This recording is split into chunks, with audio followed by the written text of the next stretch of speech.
Mūsdienās daudziem bērniem tiek novērota stājas asimetrija, muskultūras disbalansa dēļ, ko bieži izraisa mazkustīgs dzīvesveids, nepareiza sēdēšanas pozīcija un asimetriska fiziska slodze.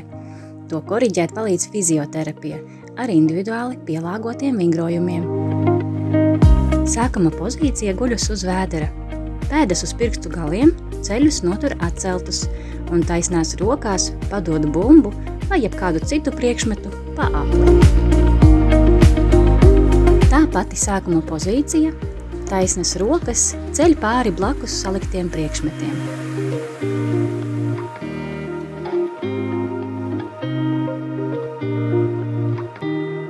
Sākuma pozīcija četrāpus, kur plaukstas ir zem pleciem, ceļi zem gūžām.